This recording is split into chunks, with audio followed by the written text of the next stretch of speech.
আজকে আমাদের একটা এপিসোড শুরু হচ্ছে। আপনারা যে জন্য এসছেন,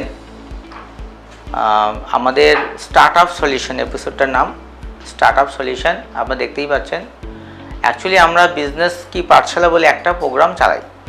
তো বিজনেস কি পাঠশালা আমাদের যারা আমাদের ক্লায়েন্ট, যারা বিজনেস অলরেডি করছে, তো মাইক্রো ফাইন্যান্স বিজনেস কীভাবে করবে না করবে সেই বিষয় নিয়ে আমাদের ওই ট্রেনিংটা চলে। তো এই মুহূর্তে দেখা যাচ্ছে যে আমাদের ওয়েস্ট বেঙ্গলে ম্যাক্সিমাম ক্লায়েন্ট বা ম্যাক্সিমাম কোম্পানি ডাইরেক্টর মিসগাইড হচ্ছে। কীভাবে মিসগাইড হচ্ছে? তার লাগবে একটা লাইসেন্স, করা হচ্ছে আরেকটা লাইসেন্স, মানে বিভিন্নভাবে মিসগাইড হচ্ছে। কোন এন্টিটি বা কোন কোম্পানি তার ব্যবসার জন্য প্রযোজ্য সেই জিনিসগুলো তারা বোঝে না, বা বিভিন্ন বড় বড় সিএ ফার্মে ফোন করছে যে স্যার আমার লাইসেন্স লাগবে। কি লাইসেন্স লাগবে? না আমি মাইক্রো ফাইন্যান্স করতে চাই। হ্যাঁ হ্যাঁ হয়ে যাবে। কি লাগবে? দুজনের ডকুমেন্টস লাগবে, একটা private limited micro finance company খুলে দিয়ে দিল। ডাইরেক্টর জানেও না যে সে কী লাইসেন্স নিল, সে লাইসেন্স নিয়ে কী করতে পারবে, আদৌ কি মাইক্রো ফাইন্যান্স করতে পারবে, কেউ জানে না, কিন্তু করে আছে। কেউ একজন বলছে স্যার আপনি এত মাইক্রো ফাইন্যান্স চালাচ্ছেন, জিএসটি নেই। সে কী করলো? ওই private limited company, micro finance private limited কোম্পানিতে জিএসটি করে ফেললো। মানে কত বড় ভুল পথে যাচ্ছি আমরা, তাই না? তো এইগুলো কখন বোঝা যায়? যখন 2 বছর 3 বছর পরে যখন কোনো একটা ডিপার্টমেন্ট থেকে লিগ্যাল নোটিশ আসে, বা কোথাও একজন মিটিংয়ে গিয়ে হয়তো প্রবলেম ফেস করলো, থানা থেকে ডাকলো, তখন গিয়ে অ্যাকচুয়ালি গর্তে পড়ে যায়, তাই না? তো আমাদের এই জন্য চিন্তা ভাবনা করে আমরা একটা প্রজেক্ট বলতে পারেন আমরা লঞ্চ করছি, যার নাম startup solution. How to start a startup company. কী করে একটা স্টার্ট আপ কোম্পানি আমরা করব, বা কী করে একটা স্টার্ট আপ কোম্পানি করা উচিত, বা কোম্পানি কি, what is company, what is business licence, taxation, GST, এই বিষয়গুলো নিয়ে আমরা আজকে ওভারঅল একটা ধারণা নেব। শুধু তাই নয়, এই স্টার্ট আপ সলিউশন প্রোগ্রামটা প্রত্যেক মাসের সেকেন্ড স্যাটারডে করে আমাদের এখানে হবে। প্রত্যেক মাসের সেকেন্ড স্যাটারডে হবে। যাদের কোম্পানি নেই, কোম্পানি করতে চাচ্ছে, বা কোম্পানি করতে দিয়েছে, বা কোম্পানি করবে ইন ফিউচারে, এই টাইপের মানুষদের নিয়ে এই স্টার্ট আপ সলিউশন প্রোগ্রামটা চলবে। এভরি মান্থ সেকেন্ড স্যাটারডে এটা হবে, ঠিক আছে? এটার জন্য আমরা কোনো চার্জ নেই, এটা পুরোটাই ফ্রি। এটা ট্রেনিংটা আপনারা পুরোটাই ফ্রিভাবেই পাচ্ছেন। আদারওয়াইজ আমাদের যে বিজনেস কি পাঠশালা হয় সেটা কোনো চার্জেবল হয়, সেটা যারা অনেকে জানেন, অনেকে জানেন না হয়তো। তো এই এপিসোডটা আমরা ফ্রি অফ কস্ট আমরা আমাদের ম্যাপেল রিজাল্ট সার্ভিসের একটা অ্যাওয়ারনেস প্রোগ্রাম হিসেবে, একটা অ্যাওয়ারনেস প্রজেক্ট হিসেবে আমরা এটাকে প্রমোট করছি। বোঝা গেল? ওয়েস্ট বেঙ্গলে এরকম ইভেন্ট কোথাও হয় বলে মনে হয় না। আজকে তার প্রথম দিন। আজকে আপনারা আমাদের 10 জন, আজকে আমাদের 10টা সিট ক্যাপাসিটি আমরা করেছিলাম। তো অনেকেই আসেননি, অনেকে আসতে পারেন, দূর থেকে আসতে পারেননি। তো যাই হোক, নেক্সট থেকে হয়তো হল ভর্তি থাকবে, কারণ ডিমান্ড প্রচুর এসছে অলরেডি। ফার্স্ট মিটিং হিসাবেও অলরেডি আমাদের 17-18টা আমাদের লিস্টে নাম এসেছিলো, বাট অনেকে আসেনি। ফ্রি বলে হয়তো আসেনি, কিছু একটা হবে। যাই হোক, তো আমাদের আজকের এপিসোড স্টার্ট আপ সলিউশন আপনারা দেখতে পাচ্ছেন। একজন এন্টারপ্রেনার তার যে জার্নিটা কোথা থেকে শুরু হবে সেই বিষয়ে আপনারা জানতে এসছেন। তো আজকে আপনারা কী জানতে এসছেন? কী জানতে এসছেন আপনারা? আপনারা কেন এসছেন? কেন এসছো বলো? কেন এসছো? কেন আসছো বলো? একটা বিজনেস স্টার্ট করার জন্য, বা কোন বিজনেসটা করলে সবথেকে বেটার হয় এটার উপরে, যাতে ভবিষ্যতে কোনো প্রবলেম। আপনি কেন আসছেন? যেহেতু একটা মানে ছোট করে একটা সংস্থা চালানো হচ্ছে, সেটা সঠিক কি না, বা কোন লাইসেন্স নিলে সঠিক হবে জানার জন্য। গুড। তো এটা জানতেই আমাদের আসা, আর এটারই সলিউশন আজকে আমরা খুঁজে বের করবো, ঠিক আছে? তো স্টার্ট আপ সলিউশন দেখতে পাচ্ছেন। তো আজকে স্টার্ট আপ সলিউশনের গাইড হবে। প্রথমত বলি আপনাদের কি কি হয়, কি কি হয় একটা কোম্পানি খোলার, কি কি ভাবা উচিত, কি কি ভাবা উচিত, কি দেখতে পাচ্ছেন কি ভাবা উচিত। ফার্স্ট, কোম্পানি বেসিক্সগুলো আমার জানতে হবে, যে কি, কেন, কিভাবে, legal structure, type of company, বা কোনটা আপনি চুজ করবেন, কেন চুজ করবেন, আপনার বিজনেসটা মাথার মধ্যে কি ঘুরছে, তাই তো। কমপ্লায়েন্স অডিট, কমপ্লায়েন্স কি, অডিট কি, অনেকে অডিট সম্বন্ধে জানে না, অডিটটা কি, বা অডিট ভাষাটা দীর্ঘদিন দিয়ে আমরা শুনে আসছি, আমরা ছোটো থেকেই অডিট শুনে আসছি, তাই অডিটটা অনেকেই জানি, অনেকেই বুঝি অডিট মানে একটা ফিনান্সিয়াল স্টেটমেন্ট সাবমিট করতে হয়, ওইটাই সাইন করতে হয়, এটা অনেকেই কম বেশি বুঝি।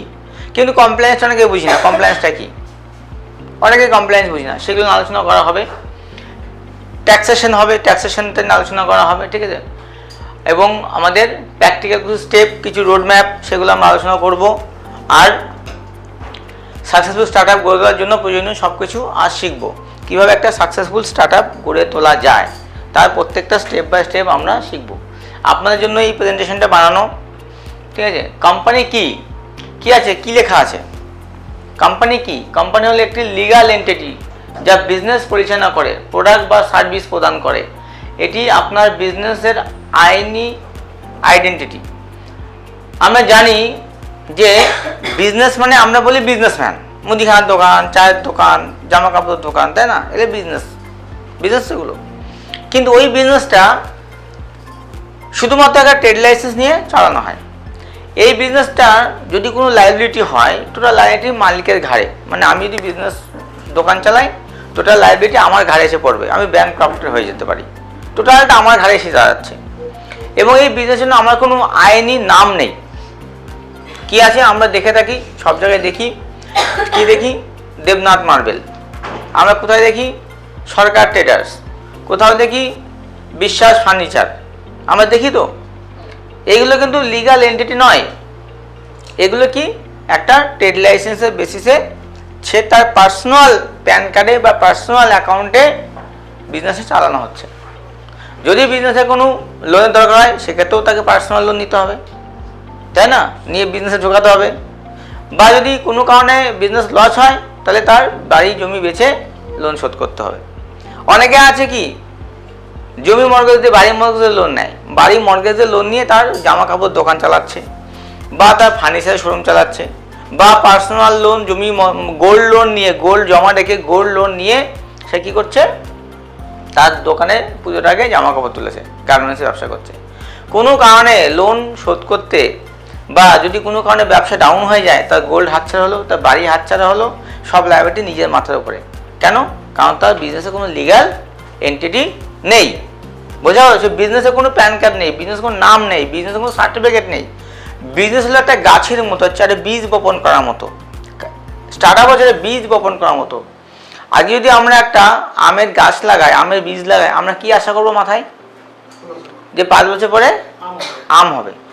কিন্তু 5 বছর সেই গাছটাকে তো যত্ন করতে হবে, 5 বছর তাকে জল দিতে হবে, নিয়ম সার দিতে হবে, গরু ছাগল সে খেয়ে গেল কিনা সেটা প্রোটেক্ট দিতে হবে, প্রোটেকশন করতে হবে। তো তারপরে 5টা বছর এরকম চলবে, তারপরে কি আমরা সেখানে আশা করব আম পাবো। আজকে বীজ লাগিয়ে তো আজকে আশা করবো না আম পাবো। কমপ্লায়েন্সটা ঠিক তাই, প্রোটেকশন রাখা গাছটাকে, যে গরু ছাগল না খেয়ে যায়। বোঝা গেল? অডিটগুলো ঠিক তাই, ট্যাক্সেশনগুলো তাই, এরকমভাবে আপনাকে সব বাঁচিয়ে রাখতে হবে। বোঝা গেল? স্টার্ট আপ হচ্ছে একটা সন্তানের মতো। আপনার সন্তানকে যেমন আপনি যত্ন করেন, লালন পালন করে বড় করছেন, তাই না?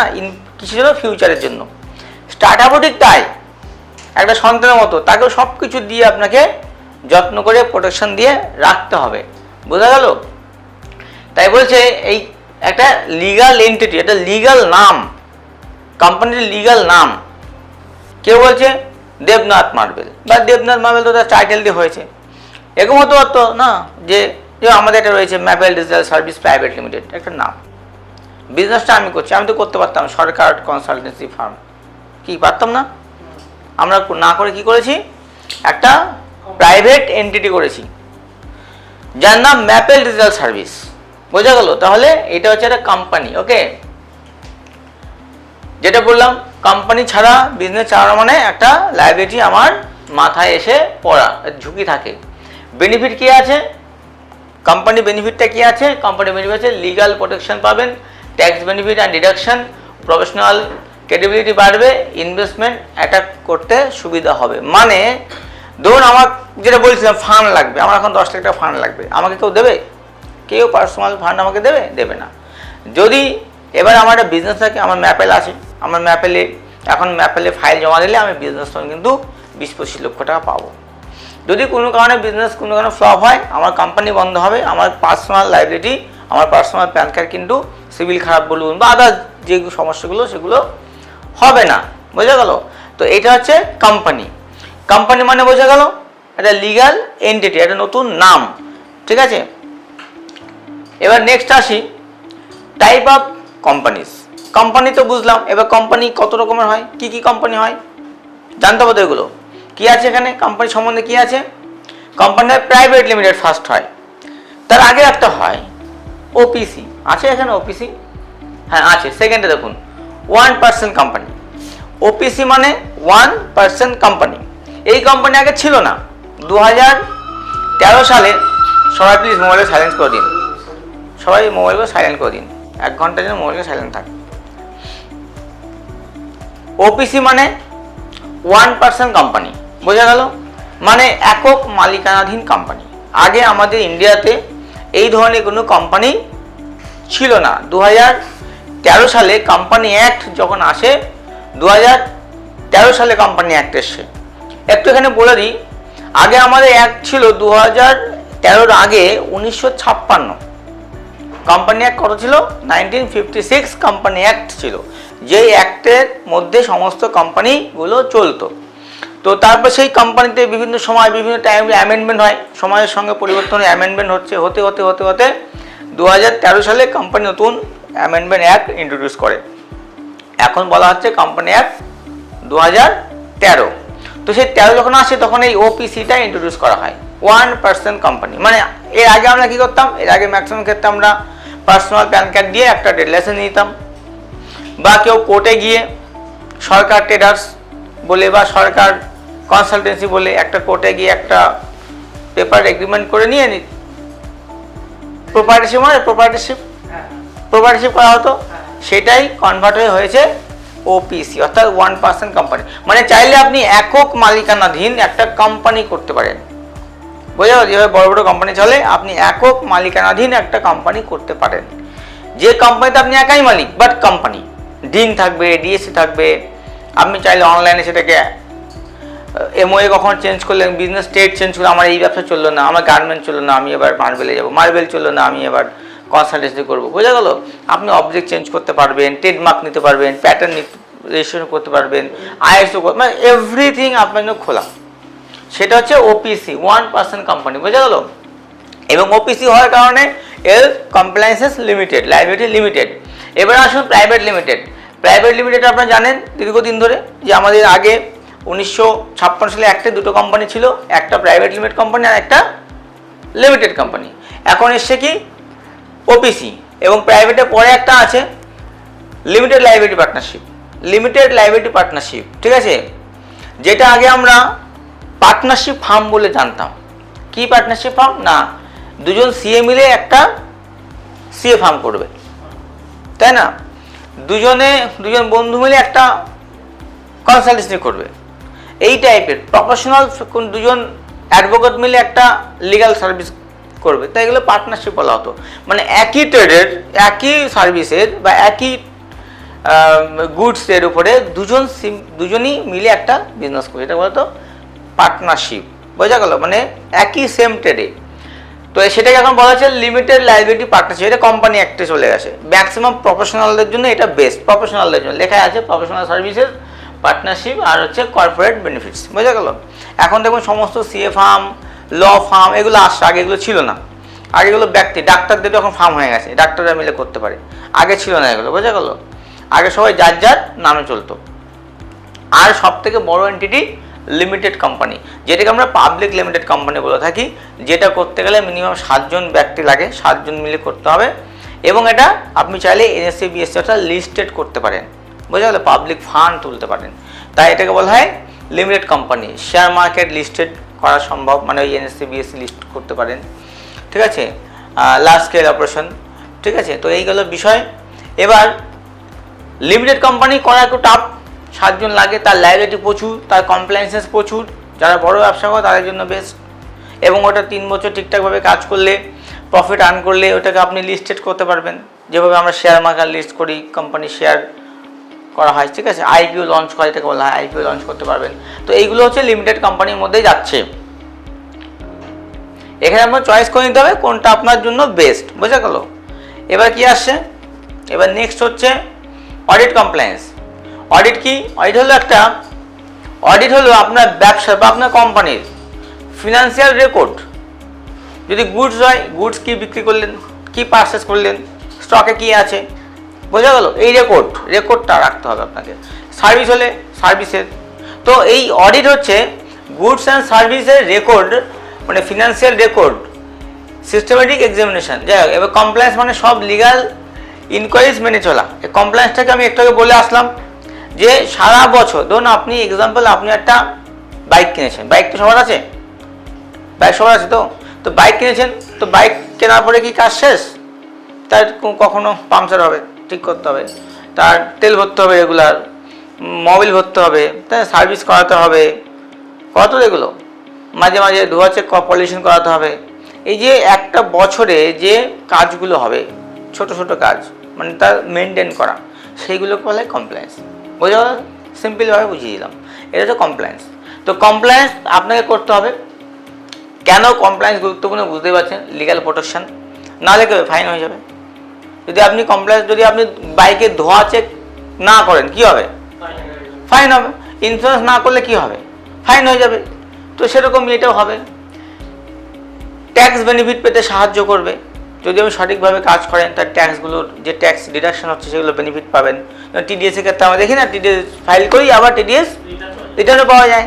তো এইগুলো পাবেন, নাহলে কী হবে? কিছুই পাবেন না, সব যা যাবে সব চলেই যাবে, কিছু আসবে না। বিজনেস স্কিলড বাড়াবে, পেনাল্টি থেকে এড়াবে। পেনাল্টি মানে ওই ফাইন, যা বললাম।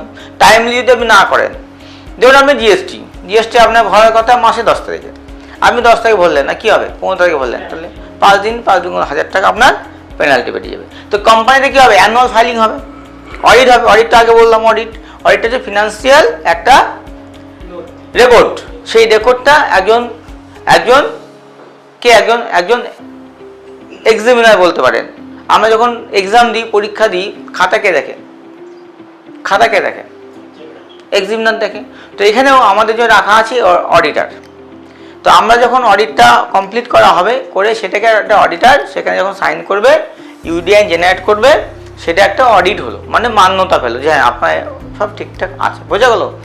আপনার জিনিস আপনি তো করলে মান্যতা পাবেন না, আপনাকে তো ফিনান্সিয়াল রেকর্ডটা ঠিকঠাকভাবে রেডি করতে হবে, করে একজন অডিটারকে দিয়ে সাইন করালে ইউডিআইন জেনারেট হয়ে গেল। তার মানে আপনার অডিটটা কমপ্লিট হয়ে গেল, তাই তো ম্যাডাম? ঠিক তো?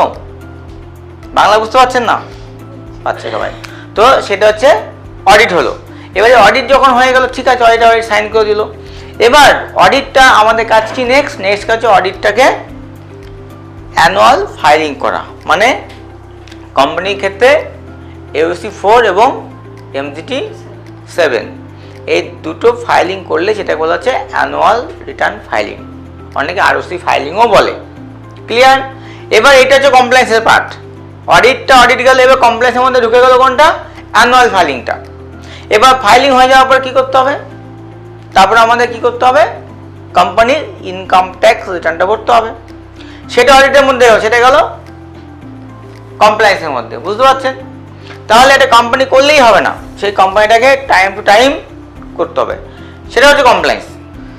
তাহলে কমপ্লায়েন্স কীভাবে করতে হবে? একটা কোম্পানি খুলে ফেললাম, সেই কোম্পানির প্রথম কাজ কি? প্রথম কাজ 30 ডেজ, 30 দিনের মধ্যে সেই কোম্পানির একজন অডিটারকে অ্যাপয়েন্টমেন্ট করা। এটা অ্যাজ এ গভর্নমেন্ট রুলস, 30 দিনের মধ্যে একটা অডিটারকে অ্যাপয়েন্টমেন্ট করে রাখতে হবে। এবং 180 ডেজ মানে 180 দিন, 6 মাসের মধ্যে একটা COB কমেন্সমেন্ট অফ বিজনেস, এই ফাইলিংটা করতে হবে। এইটা না করা মানে আপনি ব্যবসার অনুমতি ছাড়পত্র পাননি। বুঝতে পারলেন? মানে কোম্পানি করলাম, তার জন্য একটা অডিটার অ্যাপয়েন্টমেন্ট করে রাখতে হবে, যে আপনার আগামী বছর মানে সারা বছরের ফিনান্সিয়াল রেকর্ড রাখবে এবং অডিট করবে, তাকে আগে থেকে অ্যাপয়েন্টমেন্ট করতে হবে। সেকেন্ড হচ্ছে 6 মাসের মধ্যে কোম্পানিটার একটা INC 20A ফর্মটার নাম COB, যাকে বলা হয় কমেন্সমেন্ট অফ বিজনেস, যেটা ফাইল করতে হবে 6 মাসের মধ্যে। মানে আপনাকে এইটা করলে এবার আপনি ব্যবসা করার ছাড়পত্র পেলেন। তার আগে অবধি কোম্পানি করা মানে বিজনেস করা নয়। কোম্পানি করা মানে একটা লিগাল এন্টিটি, মানে একটা ইনকর্পোরেশন অফ সার্টিফিকেট পাওয়া যায় না, ইনকাম সার্টিফিকেট পাওয়া যায়, মানে COI, কোম্পানি ইনকর্পোরেশন সার্টিফিকেট পাওয়া যায়, কিন্তু বিজনেস সার্টিফিকেট পাওয়া যায় না। 1956 সালে যে আইন ছিল সেই আইনে বিজনেস সার্টিফিকেট দেওয়া হতো, মানে কমিটমেন্ট করলেই গভর্নমেন্ট আরেকটা নতুন সার্টিফিকেট দিত যে হ্যাঁ আপনি বিজনেস স্টার্ট করলেন, কমিটমেন্ট সার্টিফিকেট বলা হতো। এখন আর দেওয়া হয় না, এখন সব অনলাইন হয়ে গেছে, ঠিক আছে। তো কমপ্লেন্সটা গুরুত্বপূর্ণ। এবার তারপরে সারা বছর কাজ করবেন, দিন আছে আপনাদের, তো দিন KYC করতে হবে নিশ্চয়ই, প্রতি বছর দিনের KYC করতে হবে। দেখবেন ব্যাংক কখন মাঝে মাঝে ফোন করে বলে স্যার আপনাদের অপারেট বন্ধ হয়ে গেছে, আপনাকে এসে KYC করতে হবে, বলে না যে অ্যাকাউন্ট অপারেটিং বন্ধ হয়ে গেছে। তাহলে দিনের জন্য প্রতি বছর KYC করতে হবে, না হলে 5,000 টাকা ফাইন। তাহলে ওই পেনাল্টির মধ্যে চলে যাবেন, 5,000 টাকা ফাইন দিতে হবে। আবার যদি অডিট করলে অ্যানুয়াল ফাইন না করলেন তাহলে প্রতিদিন ওই ফাইন চলতে থাকবে।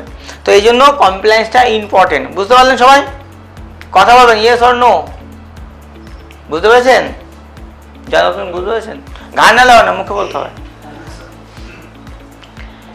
কমপ্লেন্স ক্যালেন্ডার যেগুলো বলে এলাম এইগুলোই, এপ্রিলে annual return filing, income tax return, জুলাইতে GST থাকে, GST annual return, financial statement, monthly যদি কিছু করার থাকে GST মান্থলি করতে হয়, TDS ওনাকে অ্যাডভান্স পেমেন্ট করে, ঠিক আছে, কোয়ার্টারলি অ্যাডভান্স ট্যাক্স পেমেন্ট, ঠিক আছে, এইগুলো সব আপনার থাকবে, বোর্ড মিটিংসগুলো থাকবে, ঠিক আছে, এগুলো আপনার থাকবে। এসবের জন্য আপনি যদি মনে রাখতে না পারেন প্রচুর ডিজিটাল অ্যাপ আছে, সেই অ্যাপগুলো করবেন, আমাদের ক্যালেন্ডার দেওয়া হয়, ক্যালেন্ডার ফলো করবেন, আমাদের অফিস থেকে রিমাইন্ডার দেওয়া হয়, ম্যাপেলের গ্রুপে প্রত্যেক দিন রিমাইন্ডার পাবেন।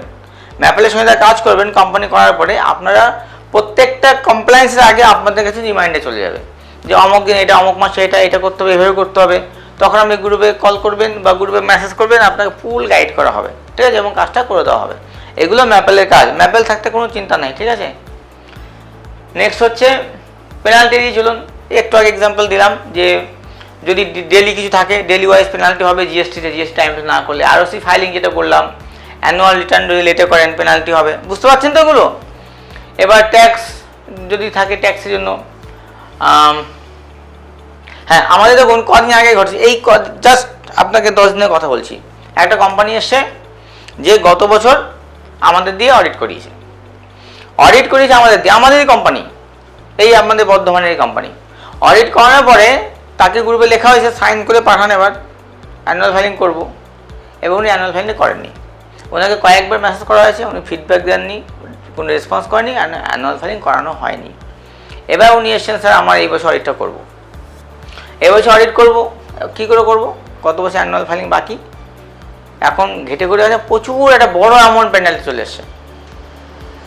এখন উনি বলছে তো এই এত পেনাল্টি কেন হলো, অ্যানুয়াল ফাইলিং করেননি। শুধু বর্ধমান নয়, কালকে একটা ফোন এসছে আমাদের বনগাঁ থেকে, সেও আমাদের ক্লায়েন্ট, নিধির ক্লায়েন্ট, ফোন করছে দাদা আমার তো মেসেজও করেছে যে আমার কত ফাইনাল দেখে দিন, আমি তো অডিট করেছিলাম বাট অ্যানুয়াল ফাইলিং করিনি। কেন করেননি? বলছে আপনার অফিস থেকে কনসার্ন লেটার সাইন করতে পাঠিয়েছিল, আমাদের তখন সবার মধ্যে একটু ডিস্টার্ব ছিল, আমরা কনসার্ন লেটার সাইন করে দিইনি, এখন দিচ্ছে ওরা। আমি এখন দিচ্ছে প্রচুর ফাইন, খোঁজ নিয়ে দেখা যাচ্ছে 1,42,000 ফাইন। বুঝতে পারলেন?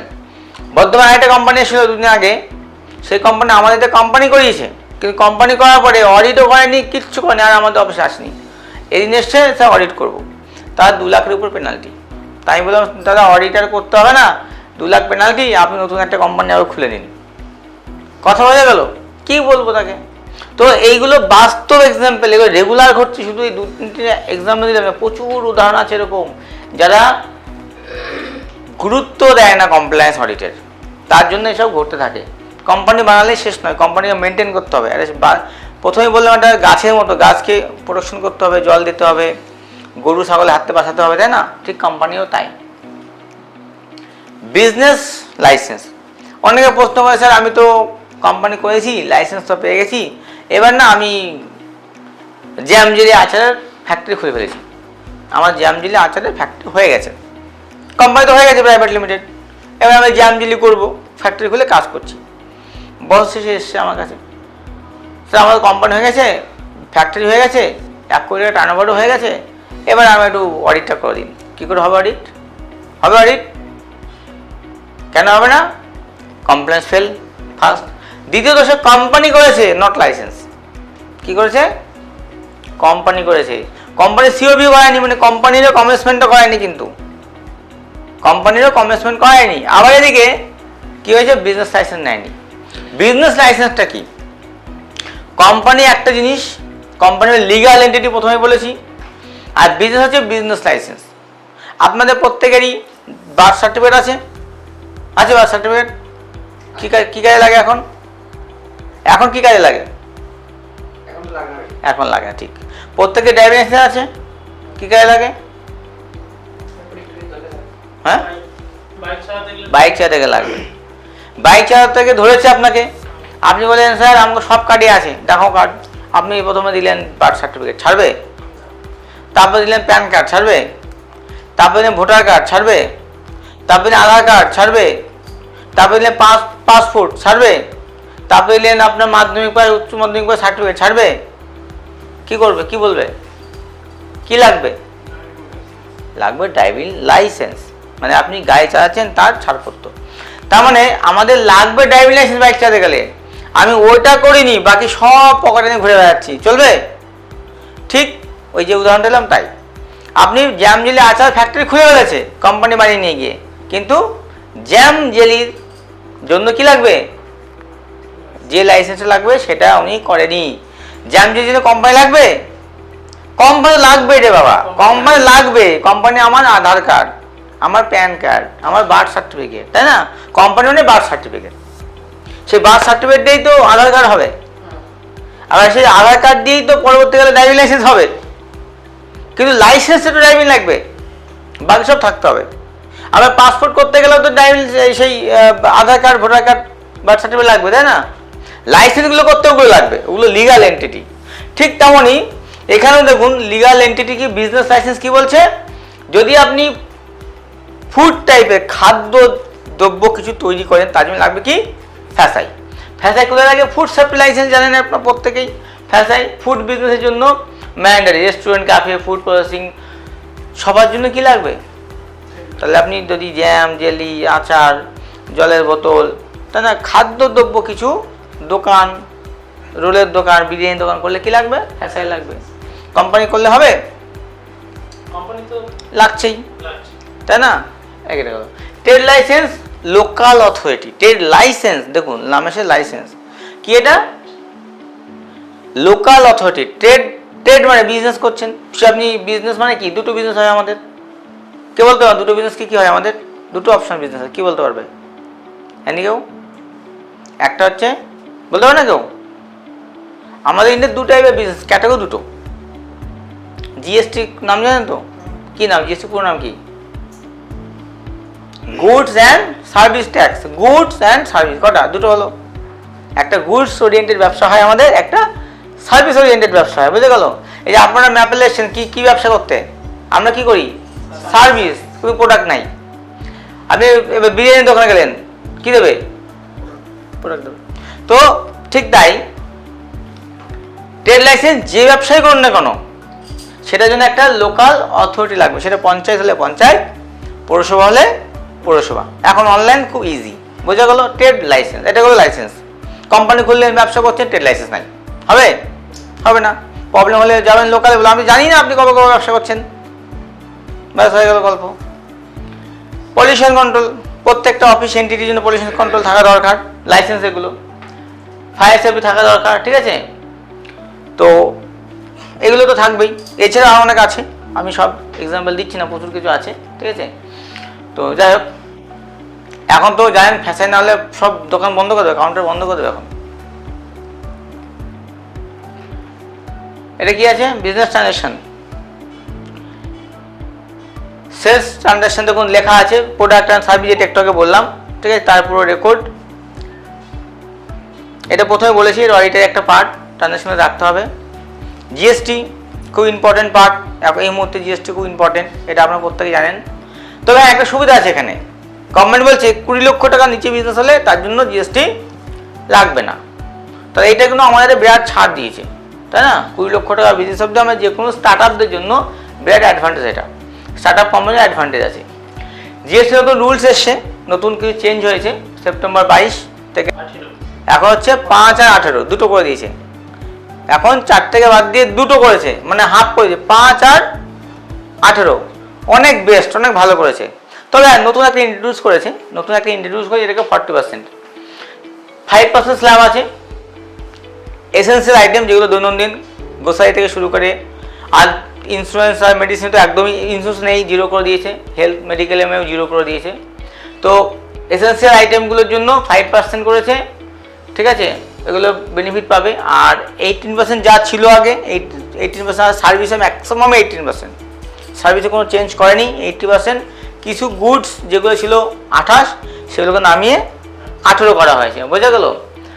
আর একটা নতুন 40% ইন্ট্রোডিউস করা হয়েছে, যেটা সাধারণ মানুষের কোনো ক্ষতি হবে না, কারণ সেখানে তামাক জাতীয় মানে যেগুলো আমাদের অ্যাভয়েড, সারাদিন বাড়িতে বলা হয় এটা খাবে না, ওটা খাবে না, এটা খাবে না, তো সেইগুলোতে 40%। ওটা ঠিকই বলেছে আমাদের স্যার, যে ওটা 400 গেলেও ক্ষতি ছিল না। আর লাক্সারি প্রোডাক্ট, যারা দামি গাড়ি চলবে তাদের জন্য 40%, কম দামে গাড়ি চললে ঠিক আছে, কোনো সমস্যা নেই, তাদের 18 হয়ে গেছে, 28 থেকে 18 সুবিধা হয়েছে। কিন্তু যারা দামি গাড়ি চলবে, বিদেশে গাড়ি চলবে, তাদের জন্য 40, তাতে আমাদের কোনো সমস্যা নেই, ঠিক আছে, গভর্নমেন্টে ভালো হয়েছে। তো এগুলো আছে জিএসটি, আর অনেক জায়গায় জিএসটি ফ্রি করে দিয়েছে কিছু কিছু প্রোডাক্টে। তো এগুলো বুঝতে হবে, জিএসটি ম্যাটারটা মাথা ঢুকিয়ে রাখতে হবে, যে কোম্পানি করলেই আমরা জিএসটিও থাকবে। এই নামগুলো মনে থাকবে তো, যেগুলো বোঝাচ্ছি, এগুলো মাথায় নিয়ে চলতে হবে। জিএসটি তো ম্যান্ডেটরি একটা প্রোডাক্ট না, জিএসটি লাগবে। তো জিএসটি রেজিস্ট্রেশন প্রসেস কী আছে? জিএসটি রেজিস্ট্রেশন প্রসেস এগুলো ভাঙার দরকার নেই, এগুলো তো আমরাই করে দেবো, আপনার টেনশন নেওয়ার দরকার নেই। যখন জিএসটি লাগবে ডকুমেন্টস পাঠিয়ে দেবেন, আমরা করে দেবো, এগুলো বেশি ভাঙছি না আমি, ঠিক আছে। কর্পোরেট ট্যাক্স, প্রফিট হলে ট্যাক্স যাবে, প্রফিট না হলে ট্যাক্স যাবে না, ঠিক আছে।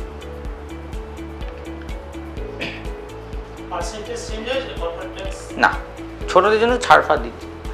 Start up success road map,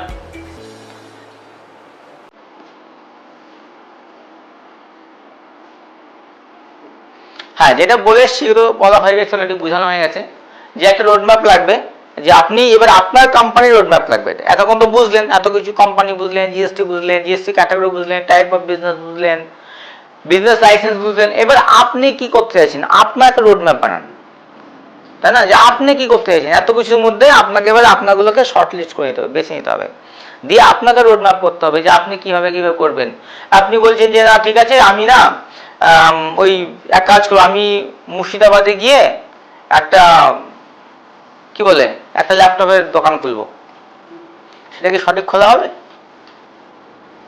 হবে? না মুর্শিদাবাদকে মাইক্রো ফাইন্যান্স ভালো চলবে? কোনটা ভালো চলবে?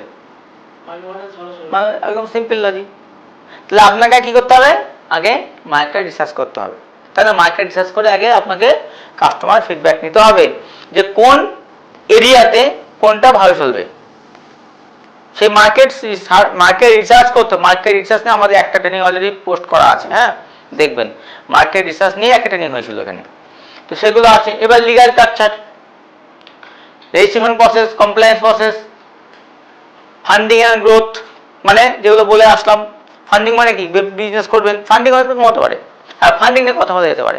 ফান্ডিং নাকি সিরিজ আসে না, দেখি তো ফান্ডিংটা কি আছে বলুন তো। ফান্ডিং অ্যান্ড গ্রোথ নিয়ে একটু বলি। ফান্ডিং হচ্ছে যে প্রথমে বললাম যে আপনি যদি নিজে ব্যবসা করেন, আপনার নিজের মাথার উপরে লাইবিলিটি আসবে। যদি আপনি কোম্পানি করে করেন, তাহলে লাইবিলিটি আপনার মাথার উপরে আসবে না, ক্লিয়ার। এবং আপনার কি হবে, পাবলিককে টাকা দিতে হবে। ধরুন আপনি একটা বলা হয় এঞ্জেল ইনভেস্টর, মানে দেখা যাচ্ছে আপনি কোনো ব্যক্তি থেকে বহু থেকে ইনভেস্টমেন্ট নেবেন, বা কেউ আপনার সিঙ্গেল ইনভেস্টমেন্ট করতে চায়, তার জন্য আপনি একটা কোম্পানি থেকে সুবিধা, সে সেই অ্যাকাউন্টে ইনভেস্টমেন্ট করবে না, একটা লিগাল এন্ট্রি থাকবে, একটা ইনভেস্টমেন্ট নিতে পারেন। বা দেখা যাচ্ছে আপনি ব্যাংক লোন নিতে পারেন, ব্যাংকে গিয়ে লোন নিতে পারেন। বা আপনি বড় হলেন, ওপেন মার্কেট থেকে আইপিও লঞ্চ করে টাকা তুলতে পারেন, শেয়ার মার্কেট থেকে, ক্লিয়ার। এইভাবে বিভিন্ন রকম ফান্ডিং আপনি পেতে পারেন। বা আপনি ভেঞ্চার ক্যাপিটাল করতে পারেন, যে জয়েন্ট ভেঞ্চারে ফান্ডিং আসলো, সবই লিগাল এন্টিটির মধ্যে যাবে। কিন্তু যদি আপনি না করেন, তাহলে কি হবে, বন্ধুর কাছে বলতে পারে তো টাকাতে বিজনেস করবো, দেবে? একটা বন্ধু 5 লাখ টাকা লাগবে ভাই, বিজনেস করবো, পুজোর সামনে এখন লোনের খুব চাপ, দাও, দিয়ে দিল, ঠিক আছে। দেওয়ার পরে আরেক ব্যাংকে টাকা লোন ছেড়ে দিলাম, হঠাৎ করে ভাই আমার না বাড়িতে অমুক একটা প্রবলেম, পাশে একটা জমি বিক্রি হচ্ছে, আমি জমিটা কিনবো, আমার টাকাটা এখনই লাগবে, তাহলে কি হলো, আপনার ব্যবসা ফিনিশ। টাকা তো মার্কেট ছড়ানো আছে, টাকা উঠবে করতে একবার, কত টেনশনে ঘুরতে হবে, নিজের ব্যবসা বন্ধ করে টাকা কালেকশন করতে হবে, টাকা দিতে হবে, না একবার দিতে পারবেন না নিজের ব্যবসা বাঁচাতে পারবেন। এগুলো গ্রোথে প্রবলেম করে, ঠিক আছে। যেগুলো ম্যাক্সিমাম প্রবলেম হয়, যেগুলো আমাদের, যে প্রবলেমের কারণে কোম্পানি বন্ধ হয়। দেখুন, প্রচুর কোম্পানি আমাদের ইন্ডিয়াতে প্রতিদিন জন্মগ্রহণ করে, আবার ততটাই কোম্পানি পার ডে আমাদের ভ্যানিশও হয়ে যায়। ওয়েস্ট বেঙ্গলে একটা রেকর্ড আপনাকে বলি, রিপোর্ট বলছি, ওয়েস্ট বেঙ্গলে পার মান্থ 1500 থেকে 1800 কোম্পানি পার মান্থ ওয়েস্ট বেঙ্গলে ওপেন হয়, রেজিস্ট্রেশন হয় পার মান্থ। আপনার মনে হয় পার মান্থ যদি 1500-1800 কোম্পানি রেজিস্ট্রেশন হয়, বছরে কত হয়? কত হয় বছরে? তাহলে 10 বছরে কত হবে? তাহলে ঘরে ঘরে কোম্পানি হয়ে যাবে। আছে কি? আছে, ডাইরেক্টর তো প্রত্যেক বাড়িতেই আছে, কিন্তু বিজনেস নেই। বুঝতে পারলেন? সবাই সাকসেস হয়। আমরা প্রত্যেকে যখন পড়াশোনা করেছি, যখন 5-এ যেতাম, 5-এর দিনগুলো মনে করুন, সবাই রিমাইন্ড করে 5, 6, 7, 8-এর দিনগুলো মনে করুন, দল বেঁধে বাড়া থেকে যেতাম, মনে পড়ছে? পায়ে হেঁটে সাইডে সাইকেল দল বেঁধে গ্রুপ গ্রুপ করে যেতাম, এত ছাত্র, স্কুল ধরতো না, গ্যাদারিং হতো। এবার কলেজটা মনে করুন, পাড়া থেকে আপনি একা যাচ্ছেন, পাড়া থেকে একা যাচ্ছেন, বাকিগুলো কোথায় গেল? ঠিক তেমন বিজনেসটা তাই। কেন হয় এই প্রবলেমটা? এই প্রবলেমটা হওয়ার মূল কারণ হচ্ছে এটা, প্রপার রেকর্ড না রাখা। প্রপার রেকর্ড না রাখা অডিটের সমস্যা হয়, ম্যাক্সিমাম 99% বন্ধ হওয়ার কারণ হচ্ছে প্রপার রেকর্ড আর অডিটের প্রবলেম। বুঝতে পারলেন? ম্যাক্সিমাম কমপ্লেন্স দিলে, সময় মতো কমপ্লেন্স না করা, এই তো পরশু দিকে বললাম একটা কোম্পানি এসছে, 2 লাখ টাকা ফাইন, কাল 2 lakh fine, 1 lakh fine, 38,000 fine, সে কোম্পানি চালাতে পারবে? ব্যবসা 3 লাখের। এসব কারণে বন্ধ হয়। রং বিজনেস স্ট্রাকচার, এই যে 70 লক্ষ কেস চলছে জিএসটি হাইকোর্টে, কলকাতা হাইকোর্টে 70 লক্ষ জিএসটি কেস চলছে। কেন? দেখা যাচ্ছে জিএসটি প্রথম জিএসটি এসছে, সবাই জালে জিএসটি রেজিস্ট্রেশন করিয়েছে, আর ট্যাক্স কনসালটেন্টগুলো, খারাপভাবে বলছি না, ভদ্রভাবে বলছি, ট্যাক্স কনসালটেন্ট, বোঝা গেল, তারা সিও পড়াশোনা করেছে, সিএসও করেছে, মানে সব, তারা সব কিছু এভরিথিং, তা সব জানে তারা। ওই দেখুন জায়গায় জায়গায় ট্যাক্স কনসালটেন্ট ফার্ম আছে না, এরা সব জানে। এদের কাছে গিয়ে বলবেন দাদা আমার একটা লিগাল নোটিস করতে হবে, হ্যাঁ হ্যাঁ করে দিচ্ছি। এদের কাছে গিয়ে বলবেন দাদা আমার পিটাইস ভরবে, হ্যাঁ হয়ে যাবে। এদের কাছে গিয়ে জিএসটি হয়ে যাবে, কোম্পানি অডিট হয়ে যাবে, কোম্পানি রেজিস্ট্রেশন হয়ে যাবে, নীতি কোম্পানি হয়ে যাবে, এদের সব হয়ে যায়। কিন্তু 70 লক্ষ কেস পেন্ডিং কলকাতা হাইকোর্টে। কেন? প্রথম যখন জিএসটি এসছে অ্যাওয়ারনেস ছিল না, কেউ কি বলছে আমার জিএসটি লাগবে, মেয়ে দিয়েছে। ব্যবসা জামা কাপড়ের, জিএসটি চলছে ইলেকট্রনিক্সের, বুঝে গেল। কেউ করে ইলেকট্রনিক্সের দোকান, তার ব্যবসা মুদিখানা গ্রোসারি। এবার কি হচ্ছে, যখন জিএসটি ভরতো, একটা টাইমে ডিমান্ড আসছে জিএসটি, 70 লক্ষ কেস পেন্ডিং। কেন? এই রং বিজনেস স্ট্রাকচারের জন্য। শুধু জিএসটিতে নয়, কোম্পানিও প্রতিদিন এইটা হচ্ছে। এই তো কালকে একজন এসে যে স্যার আমি একটা মুদিখানার দোকান করবো, নিজের প্রোডাক্ট নিজের লেভেলিং, নিজের ব্র্যান্ড। বাহ, খুব ভালো। তাহলে কী করতে হবে এটার জন্য? হ্যাঁ করুন, প্রোডাক্ট মুদিখানা গ্রোসারির দোকান করবেন, তো ভালো কথা। অন্যরা দোকান করে আপনি শোরুম করবেন, পার্থক্যটা এইটুকুই, ঠিক আছে, করুন। কিন্তু লাস্টে বলছে না আমার নিজের লেভেল লাগাবো। দেখুন পুরো স্ট্রাকচার চেঞ্জ, পুরো স্ট্রাকচার চেঞ্জ। একটা দোকান করা, একটা শোরুম করা, মাল কিনে এনে বেচা, তাই তো? দোকান করা, মাল কিনে এনে বেচা। শোরুম করা মানে মাল কিনে এনে বেচা। পার্থক্য কি শোরুম আর দোকানের মধ্যে? দোকানদার মাল কিনে আনবে, বেচবে, তার জিএসটির গল্প নাই। শোরুমের পার্থক্য কি? তো মাল কিনে আনবে, বেচবে উইথ জিএসটি, উইথ পাকা বিল। তার আইটি ফাইল হবে, তার কোম্পানি আছে, তার জিএসটি হবে, ইনকামটা সব হবে, বোঝা গেল? মানে লিগাল কোম্পানি করে। আর উইথ ব্যবসাটা করবে বলছি উইথ লেভেল, তার মানে কি পুরো সিস্টেম চেঞ্জ। তাকে কোম্পানি করতে হবে, তাকে ট্রেডমার্ক করতে হবে, তার কপিরাইট নিতে হবে, তার প্রতিটা প্রোডাক্টের ভ্যালুয়েশন করাতে হবে, তার প্রতিটা প্রোডাক্টের কম্পোজিশন করাতে হবে, কোন প্রোডাক্টের মধ্যে কী আছে, আইএসআই লাগবে, ফ্যাসাই লাগবে, হালাল লাগবে, জিএসটি লাগবে, আরও এক্সেট্রা লাগবে। ঠিক আছে, কোন প্রোডাক্ট খাচ্ছে না কোন প্রোডাক্ট গায়ে মাখছে, প্রত্যেকটা প্রোডাক্টের জন্য আলাদা আলাদা বিজনেস লাইসেন্স লাগবে, বুঝা গেল? তারপরে গিয়ে বিজনেসটা করতে পারবে। এবার তারপরে গিয়ে প্রোডাক্টের মধ্যে কোন প্রোডাক্ট খাদ্য প্রোডাক্ট, সে বললো না আমি একটা জলেও লেবেলিং লাগাবো, আমি জল খাই তখন বিসলারি, জলে আইএসআই লাগানো থাকে, কিছু থাকে বিসলারি থাকে অ্যাডেড মিনারেল ওয়াটার, কিছু থাকে কি পিউরিফাইড ওয়াটার। আমি লোকাল খাই না, কিনে খাই কি পিউরিফাইড ওয়াটার, আর বিসলারি কি উইথ অ্যাডেড মিনারেল ওয়াটার। পার্থক্য আছে এর মধ্যে, কেউ আইএসআই কেউ উইদাউট আইএসআই, বোঝা গেল? উইদাউট আইএসআই মানে পাউডার গুলিয়ে দিয়ে খাওয়া, আর কিছু না, পিউরিফাই করে। অনেক গল্প আছে এগুলো। হ্যাঁ, আইএসআই মানে তার প্ল্যান থাকতে হবে, তার প্ল্যান্টেশন থাকতে হবে, আইএসআই নাহলে আইএসআই পাবে না। তার রিসার্চ টিম থাকতে হবে, প্রতি সময় জলটা রানিং টেস্টিং হবে, তার পিএইচ ব্যালেন্স ঠিকঠাক আছে কি না এগুলো লাগবে। এবং তার জলটা স্টোর কোথায় হচ্ছে, ফ্যাক্টরিটা কি সমুদ্রের ধারে, নদীর ধারে না পুকুরের ধারে, দেখতে হবে।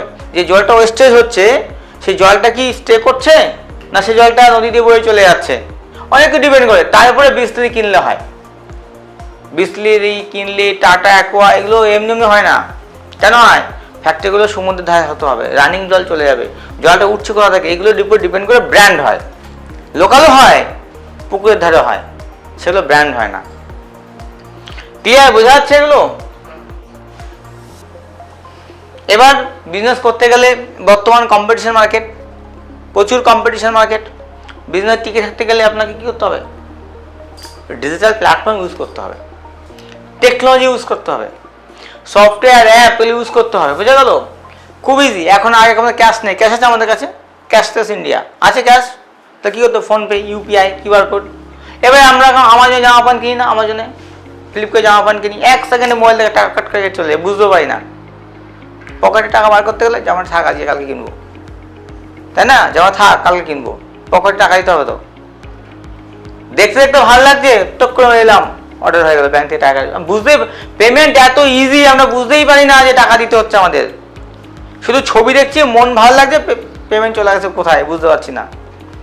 কিন্তু দোকানে গিয়ে কিনতে গেলে এটা না এটা না, কালকে নেবো পরশু নেবো, কারণ টাকা পকেটে বেরোবে। আমাদের কত কষ্ট করে আমাদের মানে আমাদের নিজেদের একটা মেশিন, এই মেশিনে প্রসেস হয়ে হয়ে হয়ে তারপরে হাত দিয়ে টাকা বেরোবে, বোঝা গেল? এত বড় প্রসেস। আর এখন কি অনলাইন, দেখতে ভালো লাগে, টাকা চলে গেছে, টাকা যাওয়ার জন্য কোনো প্রসেস নেই, এত ইজি পেমেন্টের সলিউশন, এত ইজি। রজর পে, পেইউ মানি, কত কিছু আছে, এইগুলো লাগাতে হবে আপনাকে বিজনেসে। মানুষের হাতে টাকা আসবে কী করে, নাহলে টাকা তো আসবে না, এত ইজি করতে হবে, বোঝা গেল? কমপ্লায়েন্স ম্যানেজমেন্ট এটা লাগবে না, ওটাতে ম্যাপেল আছে, 100% ভরসা ম্যাপেলের উপর রাখতে হবে। ঠিক আছে, ম্যাপেল টাইম ফ্রেম আপনাকে দেবে, তার জন্য সফটওয়্যার লাগবে না, খরচা করতে হবে না, এখানে ম্যাপেলই করে দেবে। জিএসটি ফাইলিং টুলস ম্যাপেল করে দেবে, কোনো সফটওয়্যার নেওয়ার দরকার নেই। অ্যাকাউন্টিং সফটওয়্যার অবশ্যই লাগবে, খুব ইম্পর্টেন্ট, অ্যাকাউন্টিং সফটওয়্যার লাগবে। অনেক বড় বড় সফটওয়্যার কোম্পানি আছে যেটা দেয়, সেই রেকর্ড রাখতে হবে, কারণ ওটা ম্যাপেলকে দিলে হবে না। বছর শেষে ম্যাপেলকে যখন চাইবে ডেটা দিন, ব্যাংক স্টেটমেন্ট পাঠিয়ে, স্যার সব পাঠিয়ে দিয়েছি তো অডিটটা করে দিন, কী করে করবো? তার খরচা রেকর্ড নেই, কোন ট্রানজ্যাকশন কাকে দেওয়া হয়েছে রেকর্ড নেই। আছে একটা দেখা যাচ্ছে 30,000 পেমেন্ট গেছে, কাকে গেছে, এই পেমেন্টটা কাকে দিয়েছেন? স্যার এই পেমেন্টটা কাকে দিয়েছে মনে পড়ছে না, কথা বোঝা গেল? আরে 10,000 পেমেন্ট কাকে দিয়েছে মনে না বলে ম্যানেজ করা যায়, 30,000 পেমেন্ট কাকে দিয়েছে ম্যানেজ করা সম্ভব? ম্যাডাম সম্ভব। 30,000 পেমেন্ট কেন সম্ভব না? কারণ 30,000 উপরে গেলে ওইগুলো সার্ভিস ট্যাক্সের আন্ডারে চলে আসে, বোঝা গেল? সেই পেমেন্টগুলো সার্ভিস তারপরে হয় বলুন নাহলে টিডিএস ভরুন, রুলস এটাই আছে। 30,000 প্লাস ট্রানজাকশান 10% টিডিএস কেটে ডিডাক্ট করে জমাতে নিয়ম। মানে এই যে ব্যাপারগুলো থাকে আমরা জানি না, অনেকেই জানে না, লাখ লাখ টাকা ট্রানজাকশন করে অডিট করতেছে, বলছে আমরা জানি না 30,000 বেশি ট্রানজাকশন করার নিয়ম নেই। আরে আপনি এটাও তো জানেন না যে 12,000 বেশি ক্যাশ রাখার লেনদেন করার নিয়ম নেই, জানেন কি আপনারা? 12,000 বেশি ক্যাশ লেনদেন করতে পারেন না, ক্লিয়ার? তো এগুলো বুঝতে হবে আপনাদেরকে, এইখানেই গন্ডগোলগুলো হয়। আপনি দেখুন না, চলে যান না স্টাইল বাজারে, বিগ বাজারে, রিলায়েন্স, আপনি রিলায়েন্স ডিজিটাল চলে যান, বেশি না মুদিখানা বাজার করতে কোথায় যাচ্ছেন এখন সবাই? স্মার্ট বাজার, তাই না? জিও স্মার্ট বাজার মুদিখানা দোকান করতে যাই তো। সবথেকে লেটেস্ট ব্যাপার কি জানেন তো, মুদিখানা আমি একদিন জিও স্মার্ট বাজার দেখেছি, গিয়ে দেখছি একটা স্টাফের জল পিপাসা পেয়েছে খুব, সে খুঁজছে, কোথাও নেই, জলটা শেষ হয়ে গেছে, কারু কাছে নেই, কী করবে? দিয়ে একটা ছোট্ট ওই কোল্ড ড্রিঙ্কস পায় না, ছোট্ট কোল্ড ড্রিঙ্কস, ওই কিনে খাবে। তো 3 জন বন্ধু মিলে 12 টাকা দাম, 4 টাকা করে কালেকশন করলো, খুঁজছো 4 টাকা করে কালেকশন করে ওখান থেকে বিল করলো, খেলো, এত লম্বা বিল বেরোলো। 4 টাকা 12 টাকা বিলটা এত বড় বেরোয়, লম্বা ফর্দ, মনে আছে? মনে পড়ছে? তাহলে দেখুন একটা প্রোডাক্ট কিভাবে বিক্রি হচ্ছে, কিভাবে সেই রেকর্ডটা উইথ জিএসটি, পুরোটা উইথ জিএসটি আসছে, কিন্তু উইথ জিএসটি আসছে, বিল ফিল বেরিয়ে। আরে 10-12 টাকা 2 টাকা প্রোডাক্ট হতে পারে, কিন্তু আমরা কি করছি এখানে? অ্যাকাউন্টিং সফটওয়্যার ব্যবহারই করছি না, আমরা জানি না কি কিনলাম কি দিলাম। এই যে রেকর্ডসগুলো, এই রেকর্ডগুলো রাখতে হবে। এই রেকর্ডগুলো রাখবে কারা? আগের ট্যালি চলতো, এখনও ট্যালি চলছে, বাট এখন ট্যালিটা হয়ে গেছে প্রফেশনালদের জন্য। যদি একটু ভেঙে বলি, আপনারা তো চেক বই ব্যবহার করেন, চেক বই সবার আছে না? লাস্ট 1 বছর চেক বই ব্যবহার করেছেন কে? চেক ইউজ করেছেন কে? চেকে পেমেন্ট করেছেন কি 1 বছরে? করেছেন? কি পারপাস? জায়গার বিষয়, অ্যাসেট কেনার জন্য। দিতে হয় তাই দিয়েছেন, না দিতেন না। আপনি কি পারপাস ব্যবহার করেছেন? হ্যাঁ, টাকা তোলার জন্য। হ্যাঁ, টাকা তুলতে গিয়ে। আপনি এটিএম নেই, এটিএম ব্যবহার করেন না? করেন। তো দেখুন চেক বই আমি লাস্ট 5 বছর ব্যবহার করেছি জানি না, আমার ড্রয়ার ভর্তি চেক বই, বা 15খানা চেক বই আছে, প্রত্যেকেরই আছে, কিন্তু ব্যবহার করা হয় না। কেন? ফোনপে বড় হয়ে যাচ্ছে, ফোনপে, এনইএফটি হচ্ছে, আরটিজিএস হচ্ছে, কিন্তু চেক বই ব্যাংক দিচ্ছে কেন? কারণ চেক বইটা এখন ডকুমেন্টারি, চেক বই এখন ডকুমেন্টারি। আগের মতো চেক বই নেই, চেক বই ভ্যালু, চেক বইয়ের ভ্যালু বেড়ে গেছে, ভ্যালুয়েশন বেড়ে গেছে। ঠিক তেমনই ট্যালি সফটওয়্যার, এখন আর ট্যালি সফটওয়্যার নেই, ট্যালি সফটওয়্যার ভ্যালুয়েশন বেড়ে গেছে। কারণ ইন্ডিয়া গভর্নমেন্ট একটা সফটওয়্যারকে অ্যাপ্রুভ দিয়েছে, সিএসসি প্রফেশনাল সফটওয়্যার ট্যালি। প্রত্যেকটা সিএস সবাই অ্যাকাউন্টেন্ট ট্যালির উপর ভরসা, বুঝতে পারলেন? ট্যালি ডেটা ছাড়া কিছুই অ্যাকসেপ্ট করবে না। তো ট্যালি এখন ডেটাও ডিলিট হবে না, নিয়ম করে 2 কোটি টাকার উপর ব্যবসা হয়, ট্যালি ডেটা ডিলিট করতে পারবেন না। তো ট্যালি এখন ডকুমেন্ট, মানে ওই চেক বইয়ের মতো, ট্যালি ভ্যালুয়েশন বেড়ে গেছে। এখন আর বুক কিপিংগুলো ট্যালিতে করে না লোকে। এখন বুক কিপিং কোথায় করে?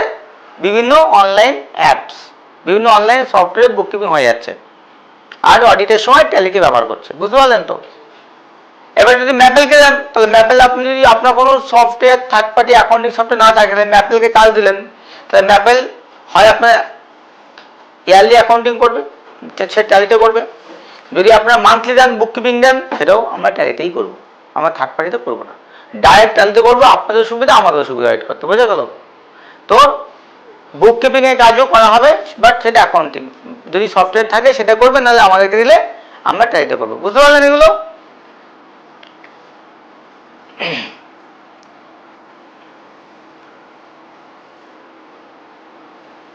এটা বুঝতে পারছেন নিশ্চয়ই, কথা আলোচনা হয়েছে এটা নিয়ে।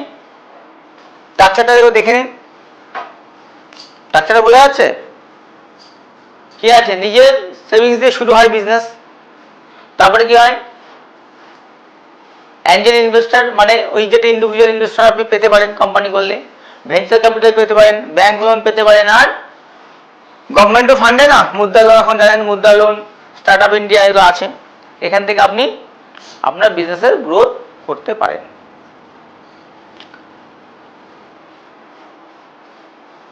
ওবিসি কিভাবে স্টার্ট করবো? 1% কোম্পানি এজ এক্সাম্পল, সবই এমসিএ। এমসিএ মানে কি? কে বলতো এমসিএ মানে? MCA full form ministry of corporate affairs. আমাদের যেখান থেকে কোম্পানিগুলো রেজিস্ট্রেশন হয় সেটা বলে ministry of corporate affairs, MCA. তো এই এমসিএ থেকে আপনাকে কোম্পানি করতে হয়, তার আগে ডিজিটাল সিগনেচার লাগে, এটা প্রত্যেকে জানেন, ডিন লাগে, ঠিক আছে, জিএসটি করতে হয়, যে টাইম লাগে, প্রাইভেট লিমিটেড, এগুলো আছে, এগুলো আমি আগে আপনাকে বলে দিয়েছি। সাকসেস স্টোরিও অনেক আছে, এগুলো নিয়ে এখন কথা বলার দরকার নেই, এগুলো কথা হয়ে গেছে। ক্যালেন্ডার, গাইড, ঠিক আছে। একটা জিনিস বলা হয়নি, এক্সপার্ট গাইডেন্স। প্রত্যেকটা ব্যবসা শুরু করার আগে একটা গাইডেন্সকে সঙ্গে নিয়ে শুরু করবেন। উইদাউট কনসালটেন্ট, উইদাউট কোনো এক্সপার্ট আপনার বিজনেস ভুল পথে পরিচালিত হওয়ার সম্ভাবনা 90%। এত কমপ্লায়েন্সেস আছে, এত লিগ্যাল বার্ডেন আছে, যেগুলো কিন্তু আপনারা গাইডেন্স বা লিগ্যাল কনসালটেন্ট ছাড়া কিন্তু প্রবলেম হয়ে যাবে, ঠিক আছে, এটা মনে রাখতে হবে। তো যাই হোক, এই হচ্ছে আমাদের আজকের পুরো স্টার্ট আপ সলিউশনে একটা প্রেজেন্টেশন আপনাদেরকে রাখলাম। প্রত্যেকটা এন্টারপ্রেনার হওয়ার আগে একটা ছোট্ট রোড ম্যাপ তৈরি করতে হবে। রোড ম্যাপ ছাড়া কিন্তু আপনি গন্তব্যস্থলে পৌঁছাতে পারবেন না। আপনারা দূর থেকে এসেছেন, গঙ্গারামপুর থেকে, আপনারা কটায় পৌঁছেছেন এখানে? 10:30। কোনো রাস্তা আছে রোড ম্যাপ ছাড়া যে গঙ্গারামপুর এখান থেকে প্রায় near about 400 kilometre, 300 kilometre, 270, 300 kilometre দূর থেকে কৃষ্ণগড়ের মতো জায়গায় ডট টাইমে পৌঁছানো যায়? সম্ভব? যদি কালকে প্ল্যান না করেন তাহলে সম্ভব না। আজকে দূর থেকে এসছেন, সঠিক টাইমে এসছেন, কেন? প্ল্যান করে পুরো ম্যাপ বানিয়ে এসছেন। তো ম্যাপেলও ঠিক এই কাজটাই করছে। আমরা যে স্টার্ট আপটা করছি, এই স্টার্ট আপটা হচ্ছে একটা স্টার্ট আপ জিপিএস বলতে পারেন। ম্যাপেল যেটা স্টার্ট আপ সলিউশন যেটা করছে, এটা স্টার্ট আপ জিপিএস এর কাজ করবে। আপনাদের স্টার্ট আপসের যে গাইডলাইন কীভাবে রোড ম্যাপ হবে, সেটা ম্যাপেল করে দেবে। তাই ম্যাপেলে যারা ট্রেনিং নিচ্ছেন বা স্টার্ট আপ সলিউশন আসছেন, তাদের আর দ্বিতীয় কোথাও ভাবতে হবে না যে আমি কিভাবে আমার রোড ম্যাপটা বানাবো। আজকে আমি ট্রেনিংয়ে ওভারঅল বললাম। যখন আপনারা ইন্ডিভিজুয়াল আসবেন, যখন কোম্পানি স্টার্ট আপ শুরু করতে যাবেন, ইন্ডিভিজুয়াল আসবেন, তখন আপনাদের প্রত্যেকটা হাতে ধরে রোডম্যাপ শিখিয়ে দেওয়া হবে যে কীভাবে বানাতে হয় এবং তার কমপ্লায়েন্স ক্যালেন্ডার কী আছে, কখন জিএসটি করা দরকার, কখন করা দরকার না। অনেকে এসে বলছে ভাই 5 জন স্টাফ আছে, আমার ইএসআইপিএফটা খুব দরকার। কেন ইএসআইপিএফ কেন দরকার? অবশ্যই দরকার। কখন দরকার জানতে হবে। তো ইএসআইপিএফ করলে কি হবে, করলে আর কী কী মেনটেন করতে হয় জানতে হবে। তো এগুলো শুধু করলাম হবে না, আবার না করবো তাও হবে না। আগে জানতে হবে কখন কোনটা দরকার, ঠিক আছে। তো আমাদের লাস্ট মিটিংয়ে আমরা বলছিলাম যে একটা এন্টারপ্রেনার কীভাবে হয়, সেটা আমরা বিজনেসকে পাঠশালা শেখাই, কী করে এন্টারপ্রেনার হতে হয়। আজকে কী শেখালাম আপনাদের, কী করে স্টার্ট আপ। আর এরপরে যখন বিজনেসকে পাঠশালা আসবে, তখন এন্টারপ্রেনার হওয়ার 10টা দিক আছে, যেটাকে বলা হয় এমবিএ কোর্স করে এসে একজন বিজনেস ম্যানেজমেন্ট করে এসে তবে একটা কোম্পানি জয়েন করে। আমরা প্রত্যেকটা কোম্পানি ডাইরেক্টরকে আমরা এমবিএ করাচ্ছি, প্রত্যেকটা কোম্পানি ডাইরেক্টরকে। কারণ একটা কোম্পানি ডাইরেক্টর হতে গেলে তার এই গুণগুলো থাকা দরকার। মার্কেট রিসার্চ করা, ডাইরেক্টরশিপের কাজ, এইচআরের কাজ, তাই না? তার সফটওয়্যার হ্যান্ডেল করতে হবে, তাকে অ্যাকাউন্টিংও দেখতে হবে, অডিট দেখতে হবে, সিএর সঙ্গে কথা বলতে হবে, নোটিশ ফোটিস লিগালের জন্য অ্যাডভোকেট রাখতে হবে, কথা বলতে হবে, তাকে বিজনেস স্ট্র্যাটেজি সাজাতে হবে, বিজনেস প্ল্যানিং বানাতে হবে, এক্সিকিউট করতে হবে। তো এত দিক আছে, তারপর তো প্রবলেম আছে, তারপরে গ্রোথ করতে হবে। তো এত কিছুর জন্য মার্কেটিং করতে হবে, সব কিছু মিলিয়ে যেটাকে বলা হয়, আমরা তার জন্য বিজনেসকে পাঠশালা খুলেছি। তো আজকে আমরা ম্যাপেল ডিজিটাল সার্ভিসে আজকে প্রথম এপিসোড স্টার্ট আপ সলিউশন নিয়ে আমরা কথা বললাম। আশা করি সবাই ভালো লেগেছে। যদি কারো ইন্ডিভিজুয়াল কোশ্চেন থাকে, অবশ্যই আমি আছি, সেগুলো করা যেতে পারে, ঠিক আছে। আর আজকের প্রোগ্রামটা আপনাদের কেমন লাগলো, সেগুলো একটু রিভিউগুলো আমাদের দেবেন, কারণ আপনাদের রিভিউ নিয়ে আমাদের পরবর্তী এপিসোড আবার শুরু হবে, ঠিক আছে। তো রিভিউগুলো কোথায় দেবেন? আমাদের দুটো পেজ আছে, একটা গুগল রিভিউ আর একটা ফেসবুক পেজে গিয়ে আপনাদের রিভিউ দেবেন, আপনাদের মতামত জানাবেন, ঠিক আছে। আর গুগল রিভিউতে গিয়ে ক্লিয়ার। যদি আপনাদের কারো মনে হয় যে আমরা ভিডিও মেসেজ দেবো, সেগুলো আমাদের ওয়েবসাইটে থাকবে, দিতে পারেন। যদি কারো ইচ্ছে থাকে যে ভিডিও মেসেজ দেবো, আমাদের ওয়েবসাইটে সেগুলো থাকবে, ঠিক আছে। আর রিভিউগুলো সোশ্যাল মিডিয়ার রিভিউগুলো আপনারা দেবেন, কারণ আমাদের পরবর্তী ভিডিওতে আমরা এগুলোকে আবার কোশ্চেনগুলো বা কিছু থাকলে আমরা তুলতে পারবো। তো আজকে এই মিটিংটা আমরা শেষ করছি। সবাইকে অসংখ্য ধন্যবাদ।